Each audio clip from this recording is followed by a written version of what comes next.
You've worked 43 years of your life. 43 years of early mornings, late nights, missed family dinners, and sacrificed vacations. Every dollar you've saved, every investment you've made, every sacrifice you've endured, all for one simple dream.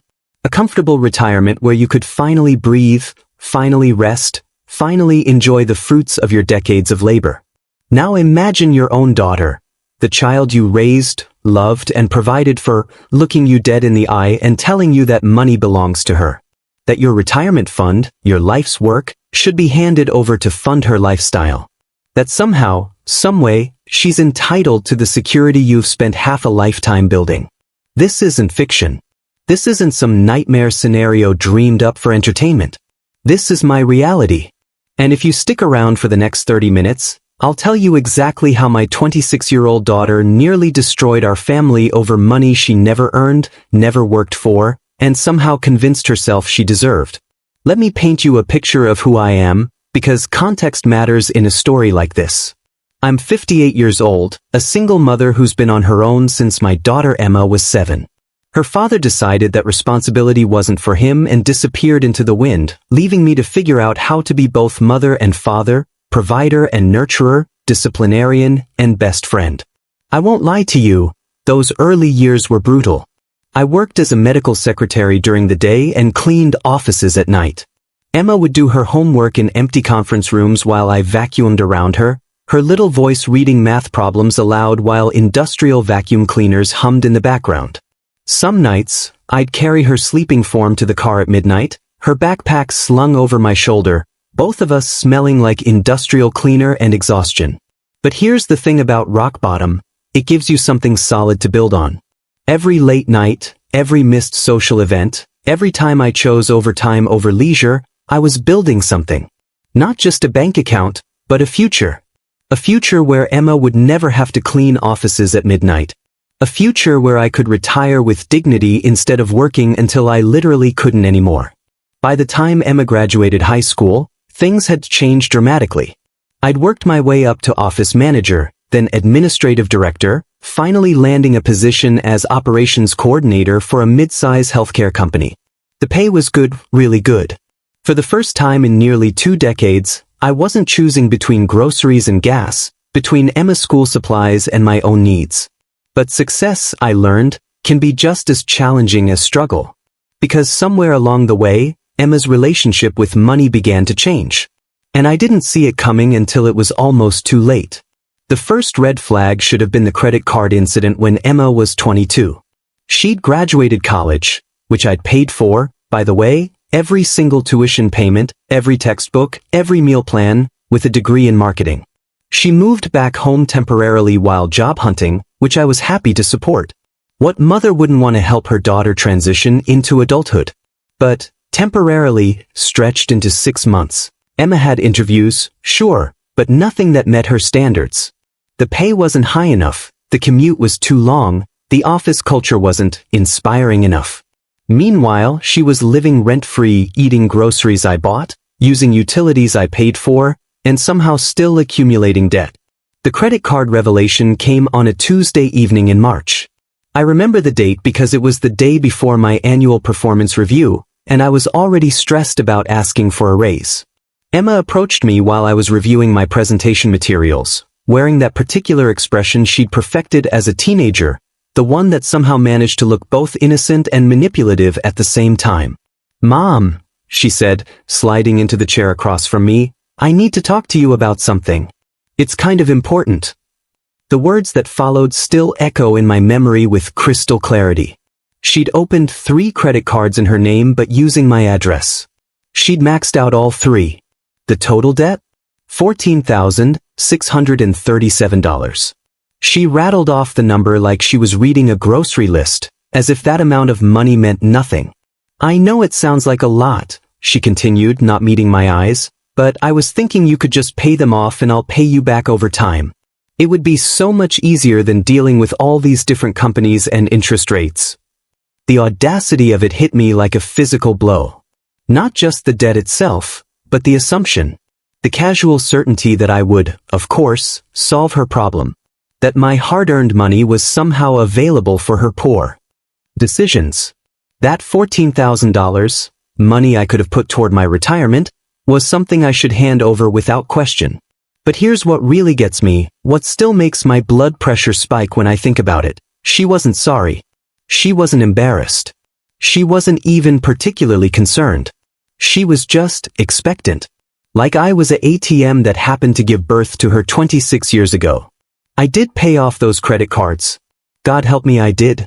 But I made it clear that this was a loan, not a gift. We signed a promisement to pay, terms, everything. Emma agreed readily, too readily I realize now. She agreed because she never intended to pay me back. She agreed because in her mind, my money was already hers. That should have been my wake-up call. That should have been the moment I recognized what my daughter was becoming. But love, I've learned, can make us willfully blind to truths that are too painful to acknowledge. The $14,000 incident was just the beginning. Over the next 2 years, Emma's sense of entitlement grew like a cancer, spreading into every aspect of our relationship. It started small, $20 here, $50 there. Just until payday, Mom. I'll Venmo you tomorrow. You know I'm good for it. But payday would come and go, and the promises would evaporate like morning mist. Instead of repayment, I'd get explanations. Her car needed unexpected repairs. Her rent had gone up. Her boss was being unfair about her schedule. There was always something, always a reason why she couldn't pay me back but always needed more. Meanwhile, I watched my retirement savings grow at a snail's pace. Every dollar I gave Emma was a dollar that couldn't compound in my 401k. Every emergency she created was eating into the future I'd worked so hard to build. But she was my daughter, and the guilt of saying no felt heavier than the financial burden of saying yes. The breaking point came last September. I'll never forget that day because it was the day I realized I'd raised a stranger. Emma had moved into her own apartment, finally, though I later learned I was co-signing the lease without knowing it. She'd forged my signature, but that's a whole other story.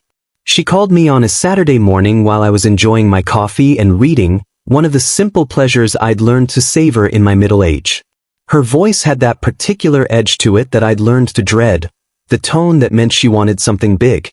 Mom, I need to see you today. It's important. Like really important. Can you come over? The drive to her apartment felt longer than usual, though it was only 15 minutes. I had this growing sense of dread, like driving toward a storm you can see building on the horizon. Emma's building was one of those trendy new complexes with granite countertops and stainless steel appliances, the kind of place that cost twice what a practical person would spend on rent. Emma answered the door wearing designer workout clothes that cost more than I spent on groceries in a month. Her apartment was decorated like something from a home magazine, all cream and gold accents, fresh flowers in expensive vases, art that looked like it came from actual galleries. Wow, I said, looking around. This place is beautiful. You've really made it your own. She smiled, but it didn't reach her eyes. Thanks. Listen, Mom, let's sit down. I made coffee. The coffee was good, expensive, clearly. Everything in Emma's life had become expensive. As I sat there in her $1,000 chair, sipping coffee that probably cost more per pound than I spent on lunch, I couldn't shake the feeling that I was about to learn something that would change everything. So, Emma began, setting down her cup with the kind of care that suggested she'd rehearsed this conversation. I've been doing some thinking about our financial situation. Our financial situation. Not her financial situation. Ours. I know you've been really generous helping me get established, and I appreciate that. But I think it's time we talked about long-term planning. Long-term planning. The phrase hung in the air like smoke from a fire you can't quite locate. What kind of long-term planning? I asked, though part of me already knew I didn't want to hear the answer. Emma leaned forward, her expression shifting into what I can only describe as business mode. Well, you're 58, Mom. You've worked really hard, and you deserve to enjoy your retirement. But let's be realistic, you're not going to live forever. The words hit me like ice water. Emma, what are you saying? I'm saying that your retirement money is going to be my inheritance eventually anyway. So instead of letting it just sit there earning minimal interest, why don't we put it to work now? I could invest in some opportunities I've been looking at. Property, Maybe some startup investments. Things that could really grow our wealth. Our wealth. There it was again. Somehow, my life savings had become our collective asset in Emma's mind. Emma, I said carefully, that money isn't just sitting there. It's in my retirement account. It's growing. And more importantly, it's mine. Her expression hardened almost imperceptibly. I know it's yours, Mum. I'm not saying it isn't. I'm just saying that we could be smarter about it. You trust me, don't you? Trust. Such a simple word, but in that moment, it felt loaded with implications I wasn't ready to face. Did I trust Emma? I wanted to. Every parental instinct screamed that I should. But sitting there in her expensive apartment, listening to her casual discussion of my life savings like it was a joint checking account, something deep in my gut was sending up warning flares. Of course I trust you, honey. But this is my retirement we're talking about. I've worked 43 years to build that security. Emma's smile became strained. 43 years to build security for both of us, Mom. Family wealth should benefit the family. The conversation that followed is seared into my memory like a brand. Emma didn't just want access to my retirement money, she had a plan. A detailed, comprehensive plan that she'd obviously spent considerable time developing. She pulled out a folder, an actual folder with printed documents, charts, and what looked like professional investment projections. This wasn't a spur-of-the-moment conversation. This was a presentation. I've been working with a financial advisor, she began, spreading papers across her marble coffee table like she was conducting a business meeting. His name is Derek, and he specializes in intergenerational wealth transfer. Intergenerational wealth transfer. The phrase made my stomach turn. Emma, what exactly are you proposing? It's simple, really. You transfer your retirement funds into a trust that I manage. Derek has identified several high-yield investment opportunities, real estate flips, cryptocurrency portfolios, some emerging market stuff. The potential returns are incredible, Mum. We're talking about doubling, maybe tripling your retirement savings within 5 years. I stared at the papers, trying to process what she was telling me. Emma, those kinds of returns don't exist without enormous risk. And why would I need you to manage my money? I have my own financial advisor. Her expression shifted just slightly, but I caught it. It was the look she used to get as a teenager when I questioned her plans, a flash of irritation quickly masked by practiced patience. Mom, no offense, but your financial advisor is playing it way too safe. You're earning what, 6% annually? 7 at best? Derek's strategies are pulling in 20, 30% returns. Do the math. I am doing the math, Emma. I'm also doing the risk assessment. Those returns you're talking about, they come with the possibility of losing everything. Emma's patience was wearing thin, and she wasn't bothering to hide it anymore. You're being paranoid, Mum. This is a legitimate opportunity. Derek has clients who've made millions using these strategies. If Derek's strategies are so successful, why does he need my retirement money? Why doesn't he just invest his own millions? The question hung in the air like a challenge. Emma's face cycled through several expressions, surprise, irritation, and finally, something that looked almost like anger. You know what your problem is, Mom? You're stuck in old school thinking. You're so scared of taking any risks that you're actually guaranteeing you'll never have real wealth. Do you want to retire on $50,000 a year, clipping coupons and worrying about every expense? Or do you want to actually enjoy your golden years? The manipulation was so blatant it took my breath away. She was painting a picture of poverty versus luxury, fear versus opportunity, all hinging on whether I'd hand over my life savings to her and her mysterious financial advisor Derek. Emma, I said quietly, this is my retirement money. Money I saved by working overtime, skipping vacations, buying generic groceries. This isn't gambling money or play money. This is my security. Her response is something I'll never forget, not just for the words themselves, but for the cold certainty with which she delivered them. Mom, let's be honest here. You're not getting any younger. What happens if you get sick? What happens if you need long-term care? That retirement money won't last 5 years in a decent facility. At least this way, if we grow it significantly, They'll be enough to take care of you properly and still leave something meaningful for the next generation. The next generation. She was talking about my potential need for medical care as an investment opportunity. My future vulnerability as justification for present risk. And what if these investments fail? I asked. What if Derek's strategies lose everything? Emma shrugged, actually shrugged, as if the complete loss of my life savings was a minor inconvenience. Then we'll figure something else out. You're smart, Mo. You're resourceful. You'll land on your feet. Land on my feet. At 58. With no retirement savings. Having spent 43 years building security that my own daughter was willing to gamble away on get-rich-quick schemes. That's when I realized the depth of what was happening. This wasn't just financial entitlement. This was complete disregard for my well-being, my future, my basic human need for security in my later years. To Emma, I had become a resource to be optimized rather than a person to be protected. I wish I could tell you that I handled the next part of our conversation with grace and wisdom. I wish I could say that I calmly explained my position and set clear boundaries. But the truth is I was in shock. The woman sitting across from me, with her designer clothes and expensive coffee, casually discussing the gamble away my life savings. This woman was my daughter. The child I'd raised, sacrificed for, loved unconditionally. I need some time to think about this, I finally managed to say. Emma's expression sharpened. What's to think about, Mom? This is an opportunity with a time limit. Derek's only taking new clients through the end of this month. Of course there was a deadline. Of course there was urgency. Every scam, every manipulation tactic in the book includes artificial scarcity and time pressure. Emma, I'm not making a decision about my entire financial future in one afternoon based on a presentation from someone I've never met. You don't trust me. It wasn't a question. It was an accusation, delivered with the wounded tone of a victim rather than someone asking me to risk everything I'd worked for.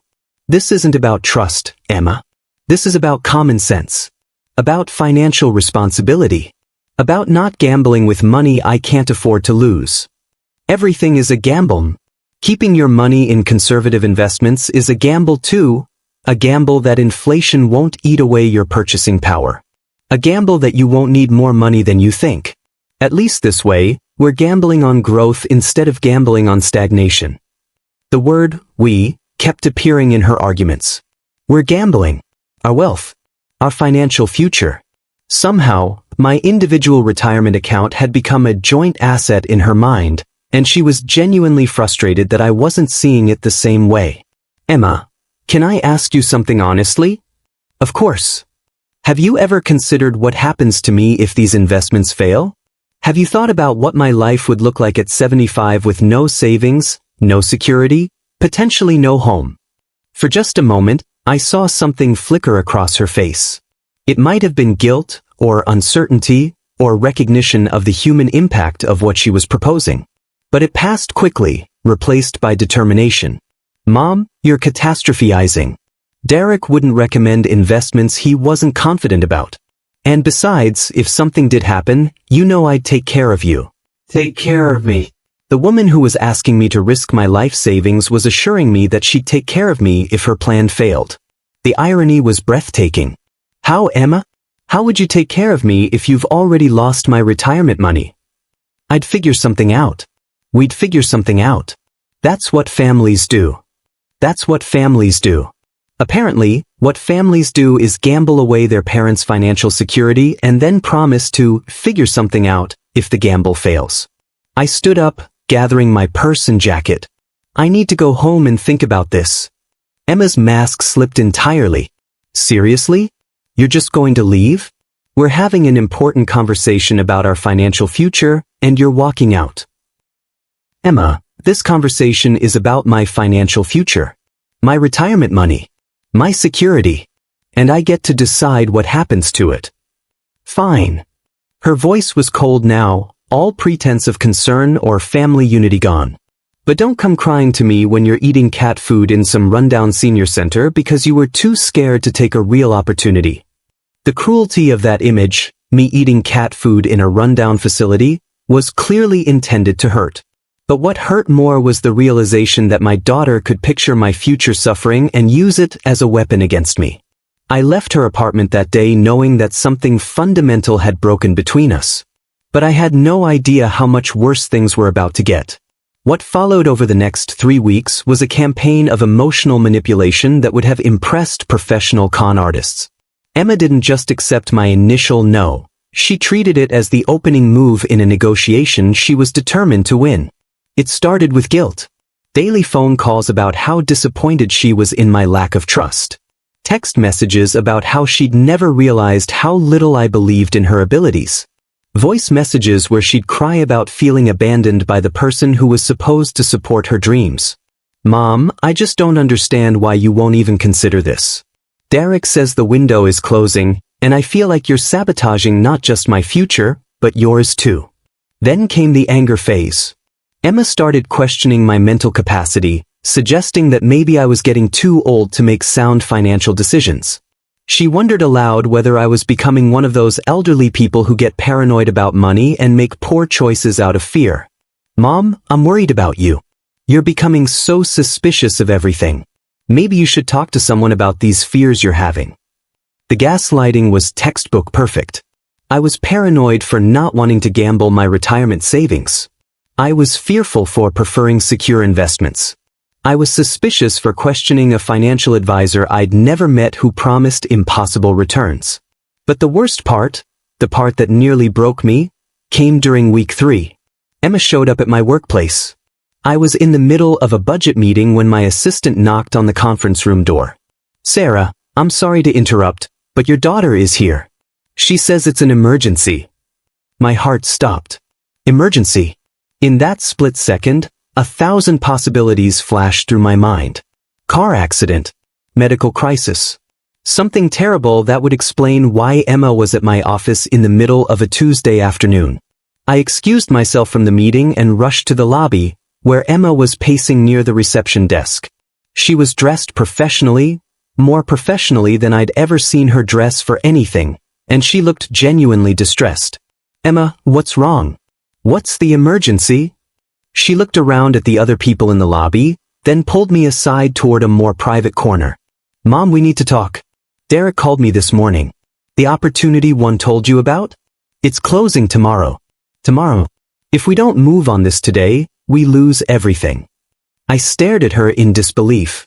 "Emma, you came to my workplace during business hours, claiming there was an emergency, to pressure me about an investment decision? This is an emergency. Do you understand what we're giving up? Derek ran the numbers again last night. With your retirement savings as the initial investment, we could be looking at returns that would set up not just your retirement, but your grandchildren's education funds." Grandchildren. Emma wasn't even in a serious relationship, but she was using hypothetical grandchildren as emotional leverage to access my retirement money.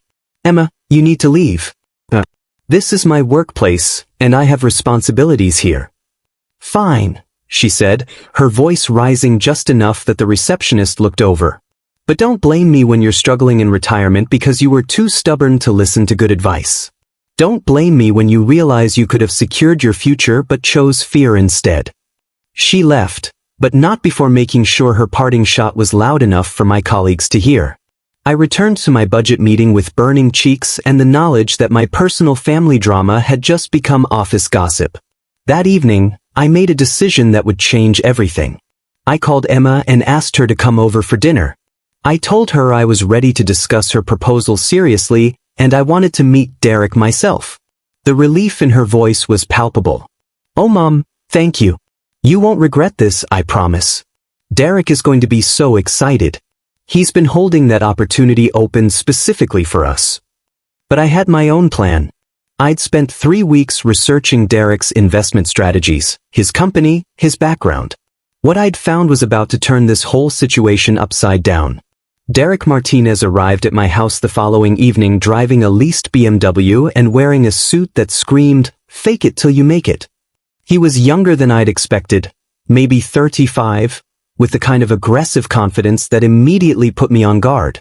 Emma had arrived an hour earlier, helping me set the table and chattering nervously about how impressed I was going to be with Derek's presentation. She'd brought wine, expensive wine, and kept checking her phone like she was expecting important updates. Mom, just keep an open mind, okay? Derek's strategies might sound unconventional, but that's because most people are stuck in old-fashioned thinking. Derek's handshake was firm, too firm, and his smile never quite reached his eyes. Mrs. Mitchell, Emma's told me so much about you. I have to say, I'm excited to share some opportunities that could really transform your financial future. Over dinner, Derek painted a picture of financial abundance that sounded too good to be true, because it was. He talked about cryptocurrency arbitrage, international real estate flips, and something called algorithmic wealth generation that involved AI-driven investment strategies. The traditional investment approach your current advisor is using, Mrs. Mitchell, is basically guaranteeing that inflation will erode your purchasing power over time. What we're offering is the chance to not just preserve your wealth, but multiply it exponentially. I nodded along, asking questions that seemed impressed but were actually designed to get him to reveal more about his methods. The more he talked, the clearer it became that Derek was either delusional or deliberately deceptive. Now, there is one small thing, Derek said as we moved to the living room for his formal presentation. Because of the international nature of some of these investments, we need to move funds into offshore accounts temporarily. It's completely legal, but it does require transferring your retirement savings into liquid assets that we can deploy quickly. There was the hook that would give him complete control over my life savings. Once my retirement funds were converted to cash and transferred to his management, I would have no legal protection, no way to track the money, and no recourse if it disappeared. Derek, I said carefully, that sounds like a significant risk. What guarantees do I have that those funds will be secure during the transfer process? His smile became slightly strained. Mrs. Mitchell, I understand your concerns, but you have to understand that high returns requires some level of trust. My clients who've seen the biggest gains are the ones who were willing to take calculated risks. Emma jumped in, clearly sensing that I was having doubts. Mom, Derek's been doing this for years. His track record speaks for itself. Actually, I said, setting down my coffee cup, I'd love to hear more about that track record. Derek, can you provide references from some of your successful clients? Derek's pause was barely perceptible, but I caught it. Well, client confidentiality is extremely important in my business. I can't share specific names without written permission, but I can tell you that my average client sees returns of 25 to 40% annually. Of course. But surely you can provide some general information about your company's performance, maybe some third-party verification of these returns. The mask slipped further. Mrs. Mitchell, I get the feeling you're not really serious about this opportunity. Emma told me you were ready to move forward. I'm serious, Derek. I'm serious about protecting my financial future, which is why I did some research on your company before tonight. The silence that followed could have been cut with a knife. Emma looked confused, Derek looked trapped, and I felt a mixture of vindication and heartbreak. Martinez Investment Strategies has been in business for 8 months, Derek. Your business license was filed in February of this year. Your office address is a shared workspace that you rent by the month. And according to the Better Business Bureau, you've had 6 complaints filed against you for promising returns that never materialized. Derek stood up abruptly, gathering his presentation materials. I think there's been a misunderstanding here. Emma, you told me your mother was a serious investor. She is serious, Emma said desperately. Mom, what are you doing? You're embarrassing me. But Derek was already heading for the door. Emma, call me when you're ready to have a real conversation about your financial future. Some people are just too risk-averse to build real wealth. The door closed behind him, leaving Emma and me alone with the wreckage of her elaborate scheme. The silence after Derek left was deafening. Emma stood in my living room, her face cycling through emotions I couldn't quite read. Embarrassment, anger, disbelief, maybe all 3 at once. I can't believe you just did that, she finally said, her voice barely above a whisper. Emma, that man was going to steal my retirement money. He's not even a legitimate financial advisor. You don't know that. You sabotaged this whole thing because you're paranoid and controlling. The accusation hit me like a physical blow. paranoid for protecting my life savings from a con artist, controlling for refusing to hand over my financial security to a stranger with a fake company. Emma, sit down. We need to talk. I don't want to sit down. I want to understand why you just humiliated me in front of someone I've been working with for months. Working with him how, Emma? How did you even meet Derek? The question seemed to catch her off guard. She stopped pacing and looked at me with something that might have been panic. Through a friend. Someone I met at a networking event. What kind of networking event? Mom, why does it matter?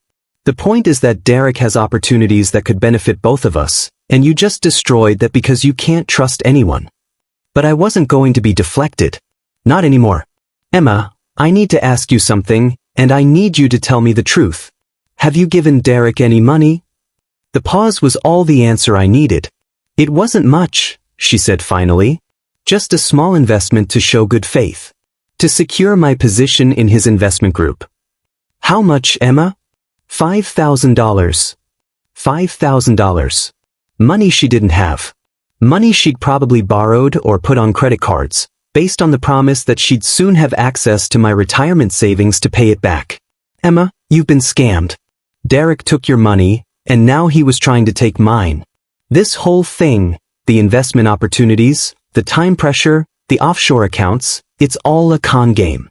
You don't know what you're talking about. Derek showed me documentation, proof of returns, client testimonials. Emma, those can all be faked. Anyone with a computer and some creativity can create convincing-looking documentation. Did you ever verify any of it independently? The look on her face told me she hadn't. She'd wanted to believe so badly in easy money, in get-rich-quick schemes, in the idea that there was a shortcut to wealth that didn't require the kind of slow, steady work I'd done for 43 years. This is your fault, she said suddenly, her voice harsh with desperation.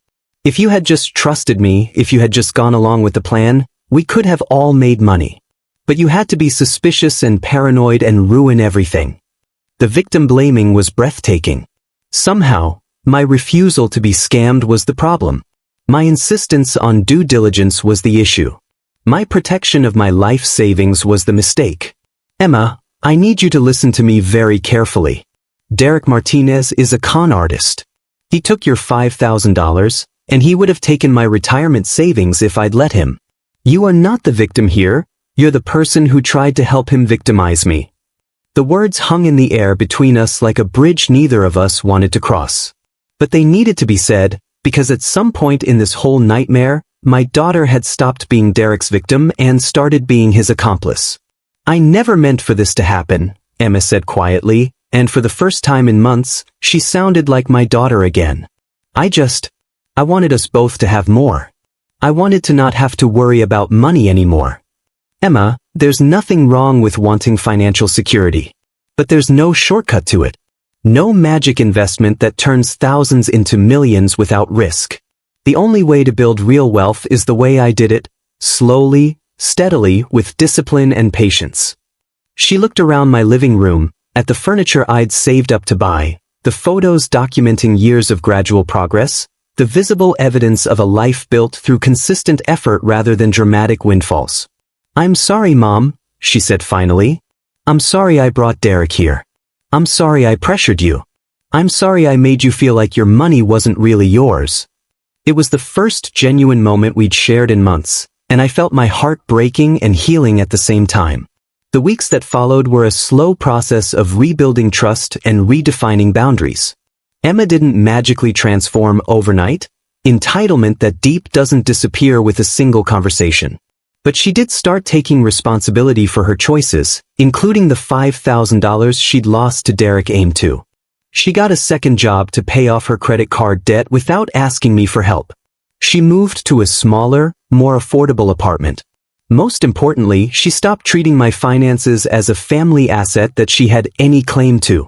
Derek Martinez, as it turned out, disappeared entirely after our confrontation. His fake investment company closed, his shared office space was abandoned, and the phone number Emma had been using to contact him was disconnected. The $5,000 was gone forever, but it was a cheap lesson compared to what it could have cost. Emma never got her money back from Derek, and I never offered to replace it. That might sound harsh, but sometimes the most loving thing a parent can do is let their adult child experience the full consequences of their poor decisions. As for my retirement savings, they remain exactly where they've always been, in conservative investments managed by a legitimate financial advisor with proper credentials and a track record I can verify. The returns aren't exciting, but they're steady, secure, and actually exist. I've learned some difficult truths through this experience. I learned that love and trust are not the same thing, and that protecting yourself financially doesn't make you selfish or paranoid. I learned that enabling someone's poor choices isn't kindness, it's cruelty disguised as compassion. Most painfully, I learned that sometimes the people who hurt us most are the ones who know exactly which buttons to push because we taught them where those buttons are. Emma knew how to manipulate my parental guilt, my desire to support her dreams, my fear of being seen as unsupportive or controlling. But I also learned that boundaries aren't walls, they're bridges. By establishing clear limits on what I would and wouldn't do financially, Emma and I have actually become closer. Our relationship is now based on genuine affection rather than financial obligation. Emma still struggles sometimes with the difference between wanting something and deserving it. Consumer culture and social media have taught her generation that desire equals entitlement, that wanting something badly enough should somehow make it materialize. But she's learning, slowly, that real security comes from earning rather than expecting. As for me, I'm still working toward retirement, still saving steadily, still making conservative financial choices that prioritize security over spectacular returns. I'm 58 years old, and barring any major catastrophes, I should be able to retire comfortably at 65 with enough savings to last the rest of my life. The money I almost lost to Derek's scheme would have represented more than just dollars and cents. It would have represented my independence, my dignity, my ability to care for myself in my later years. Emma was asking me to gamble not just my savings, but my fundamental human right to security and self-determination. I think that's what she didn't understand, and maybe still doesn't fully grasp. My retirement money isn't just numbers in an account, it's freedom. It's the freedom to not work until I die, the freedom to not become a financial burden on my children, the freedom to maintain my independence even as my body ages. When Emma asked me to risk that freedom on Derek's promises, she was asking me to potentially trade my independence for her immediate gratification. She was asking me to gamble my dignity on her dreams of easy wealth. I'm grateful every day that I had the strength to say no. Not just because it saved my money, but because it saved my relationship with my daughter. If I had given in to her demands and lost everything to Derek's scheme, I would have spent the rest of my life resenting Emma for the poverty and dependence she'd convinced me to accept. Instead, by maintaining my boundaries and protecting my future, I've preserved both my financial security and my ability to love my daughter without resentment. If you're listening to this story, you might be dealing with something similar in your own life. Maybe you have a family member who treats your resources as their emergency fund. Maybe you're struggling with guilt over setting financial boundaries with people you love. Maybe you're being pressured to make financial decisions that feel wrong but you can't quite articulate why. Let me tell you something I wish someone had told me years ago. Protecting your financial future isn't selfish.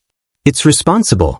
You have a right, an obligation, even to secure your own basic needs before you consider funding other people's wants. That doesn't mean you can never help family members financially. It means you help from a position of strength rather than from a place of manipulation or guilt. It means you give what you can afford to lose, not what you need to keep learning that loving someone doesn't mean sacrificing your own well-being for their comfort. Emma and I are rebuilding our relationship on healthier ground now.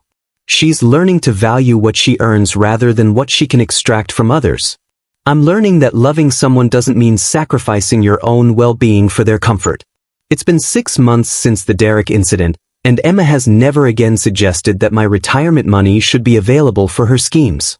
She's working 2 jobs, she's paying her own bills, and she's discovering the satisfaction that comes from genuine achievement rather than manipulation.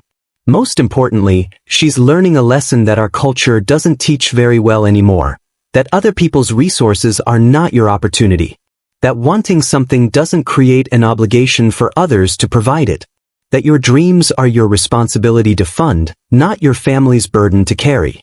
As for my retirement money, it continues to grow slowly and steadily, managed by professionals who are actually licensed, regulated, and accountable. No get-rich-quick schemes, no offshore accounts, no promises of impossible returns.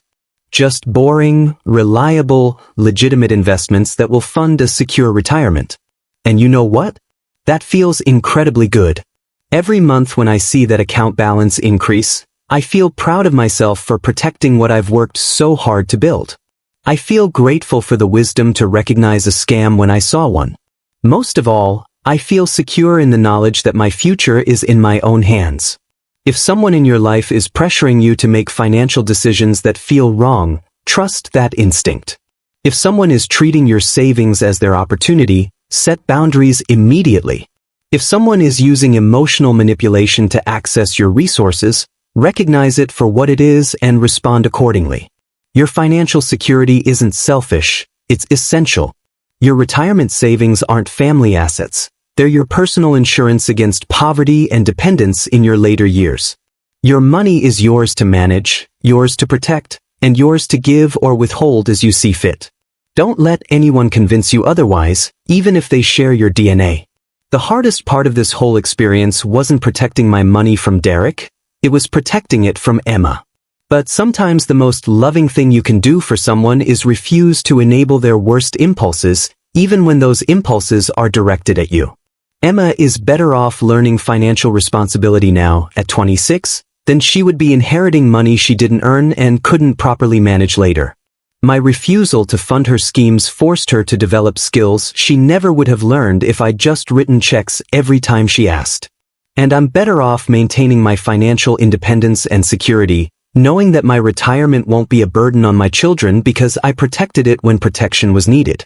So to answer the question Emma posed all those months ago, no, she is not entitled to my retirement money. Not because I don't love her, but because I do. Not because I want to punish her, but because I want to protect both of us from the consequences of financial enabling and poor decision-making. The hardest lesson I learned through all of this is that sometimes saying no is the most loving thing you can do. Sometimes protecting your boundaries is how you protect your relationships. Sometimes refusing to be someone's safety net is how you help them learn to fly. Today, as I'm recording this story, Emma is thriving in ways she never could have if I'd enabled her entitled behavior. She's been promoted at her main job, she's paying off her debts systematically, and she's even started her own small savings account. Most importantly, she's proud of what she's achieving because she's earning it herself. Our relationship has never been stronger because it's now based on mutual respect rather than financial dependence. She no longer sees me as a bank account with emotions, and I no longer see her as a drain on my resources. We're just mother and daughter again, which is what we should have been all along. But this story isn't really about Emma, or even about Derek and his pathetic scam. This story is about something much more fundamental, the right to control your own financial destiny. The right to say no. The right to protect what you've worked for without being made to feel guilty about it. In our culture, we're often taught that family obligations should override personal financial security. We're told that keeping money from family members is selfish, that we should sacrifice our own futures for other people's immediate wants. But that's not love. That's manipulation disguised as tradition. Real love doesn't ask you to impoverish yourself for someone else's comfort. Real love doesn't demand that you sacrifice your security for someone else's schemes. Real love doesn't treat your life savings as a family slush fundalty for protecting your financial future. Ask yourself this. Would they be willing to trade places with you? Would they be willing to give up their security for your benefit? Would they work 43 years to build something, only to hand it over because someone else asked them to? If someone in your life is making you feel guilty for protecting your financial future, ask yourself this. Would they be willing to trade places with you? Would they be willing to give up their security for your benefit? Would they work 43 years to build something, only to hand it over because someone else asked them to? The answer, in most cases, is no. They wouldn't. Which tells you everything you need to know about the validity of their demands. So here's what I want you to take away from my story. Your money is yours. Your retirement savings are yours. Your financial security is yours. You don't owe it to anyone else, no matter what your relationship to them might be. You have the right to set boundaries. You have the right to say no. You have the right to protect what you've worked for without explanation, without guilt, and without apology. And if someone tries to make you feel bad for exercising those rights, remember this. Their guilt trip is proof that they know they're asking for something they haven't earned and don't deserve. Before I close out this story, I want to ask you something. Have you ever been in a situation like mine? Have you ever had someone in your life treat your resources like their opportunity? Have you ever been made to feel guilty for protecting your financial future? If so, you're not alone. Financial manipulation within families is more common than most people realize, and it's often the most devastating because it comes wrapped in love and obligation. But you have the power to change the dynamic. You have the right to protect yourself. You have the strength to say no, even when saying no feels impossible. I'd love to hear your thoughts on this story. Have you dealt with entitled family members? How did you handle financial pressure from people you love? What advice would you give to someone facing a situation like mine? Leave your thoughts in the comments below. Your story might help someone else who's struggling with similar issues. Sometimes knowing we're not alone is the first step toward finding the strength to set healthy boundaries. And if this story resonated with you, please consider subscribing to hear more real stories about family, relationships, and the complex challenges we all face in our daily lives. These aren't fairy tales or fantasy scenarios. These are real experiences from real people dealing with real issues. Sometimes the most powerful thing we can do is share our truth, acknowledge our struggles, and let others know they're not alone in facing difficult family dynamics. Thank you for listening to my story. Thank you for taking the time to understand my experience. And remember, your financial security matters. Your boundaries matter. You matter. Take care of yourselves, protect what you've worked for, and never let anyone convince you that your security is less important than their desires. Until next time, this is Sarah, reminding you that sometimes the most loving thing you can do is say no.